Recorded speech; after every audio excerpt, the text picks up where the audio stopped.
नमस्कार, स्वागत आहे तुमचं माझ्या यूट्यूब चॅनलमध्ये, ज्याचं नाव आहे स्वामी भक्ती मराठी. आज आहे 5 मे 2026, वार आहे मंगळवार. तर आज आलेले आहे अंगारकी संकष्ट चतुर्थी. जेव्हा संकष्ट चतुर्थी ही मंगळवारी येते तेव्हा अंगारकी योग येतो आणि गणपती बाप्पांची पूजा सेवा या दिवशी केली जाते. या दिवशी संध्याकाळी कापुरासोबत आपल्याला ही एक वस्तू जाळायची आहे, जेणेकरून आपली सर्व संकट विघ्न दूर होतील आणि गणपती बाप्पांची कृपा आपल्यावर राहील. तर कोणती वस्तू आपल्याला जाळायची आहे आणि ती कशा प्रकारे जाळायची आहे, तर याबद्दलची संपूर्ण माहिती आपण या व्हिडिओमध्ये बघणार आहोत. तर व्हिडिओ स्किप न करता संपूर्ण बघा आणि जे कोणी नवीन असेल या चॅनलवरती तर सबस्क्राईब करा. तर बघा, जी 120 दिवसांची सेवा आहे तर ती खूप सुंदर सेवा आहे. तर ही देखील तुम्ही या चतुर्थीपासून 120 दिवस ती सेवा करू शकता. ज्यांची इच्छा असेल तर ते करू शकता. जेव्हा मासिक धर्म येतो तेव्हा 4 दिवस स्किप करून तुम्ही परत कंटिन्यू ही सेवा करू शकता. फक्त सेवा करताना आपल्याला मांसाहार वर्ज्य करायचा आहे, बाकी कोणतेही नियम या सेवेचे नाही. तर आपल्याला रोज एक मंत्राचा जप करायचा असतो 121 वेळा. तर या मंत्राचा जप आपल्याला करायचा असतो. तर हा मंत्र असा आहे: मंगलमूर्ती विघ्नहरा दुरितनाशना कृपा करा. तर या मंत्राचा आपल्याला जप करायचा आहे. तर या चतुर्थीपासून पुढील 121 दिवस आपल्याला या मंत्राचा रोज जप करायचा आहे. लग्न जमत नाही, अडकलेले पैसे आहे, संतान प्राप्ती आहे, ज्या काही सांसारिक अडचणी आहेत, तर यासाठी अतिशय प्रभावी अशी ही सेवा आहे. ही सेवा अगदी कोणीही करू शकतं. स्वतःच्या हक्काचे पैसे अडकले आहेत तर ते मिळवण्यासाठी अतिशय सुंदर सेवा आहे. त्यासोबतच संकष्ट चतुर्थीच्या दिवशी आपल्याला संध्याकाळी एक सेवा देखील करायची आहे.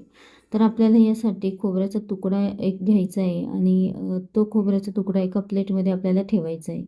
त्यानंतर त्या खोबऱ्याच्या तुकड्यावर आपल्याला 1 ते 2 कापूर आपल्याला ठेवायचे आहे आणि ही सेवा आपल्याला देवघरासमोर बसूनच करायची आहे. तर त्या खोबऱ्याच्या तुकड्यावर 2 कापूरवड्या ठेवायच्या आहे आणि त्या प्रज्वलित करायच्या आहे. तर जो दिवा लावलेला असतो तर त्या दिव्यानेच आपल्याला या कापूरवड्या या प्रज्वलित करायच्या आहे. त्यानंतर आपल्याला या मंत्राचा जप करायचा आहे. ओम श्री विघ्नहर्ताय नमः या मंत्राचा आपल्याला जप करायचा आहे. तर या मंत्राचा जप जोपर्यंत ते कापूर जळत आहे तोपर्यंत आपल्याला तो मंत्राचा जप हा करायचा आहे. ही सेवा करताना एका जागीच आपल्याला बसायचं आहे, कोणाशी देखील बोलू नये. आपल्या आयुष्यामध्ये येणारे अडचण, संकट, दुःख ही कमी व्हावी म्हणून गणपती बाप्पांना प्रार्थना करायची असते. गणपती बाप्पा हे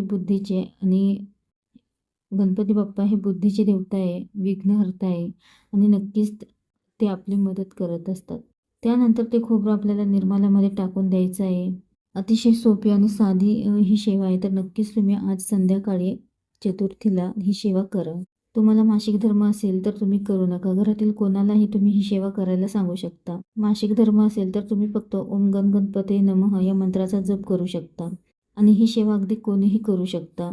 या चतुर्थीपासून 120 दिवसांची जी सेवा आहे तर ती देखील तुम्ही करू शकता आणि ती सेवा करणं शक्य नसेल तर तुम्ही कोणत्याही चतुर्थीला या सेवेला सुरुवात करू शकता. म्हणजेच आज जर तुम्हाला शक्य नसेल तर तुम्ही पुढील कोणत्याही चतुर्थीपासून 120 दिवसांची जी सेवा आहे तर ती करू शकता. तुम्ही गावी गेले तरी ही सेवा तुम्ही त्या ठिकाणी करू शकता. खूप सुंदर सेवा आहे.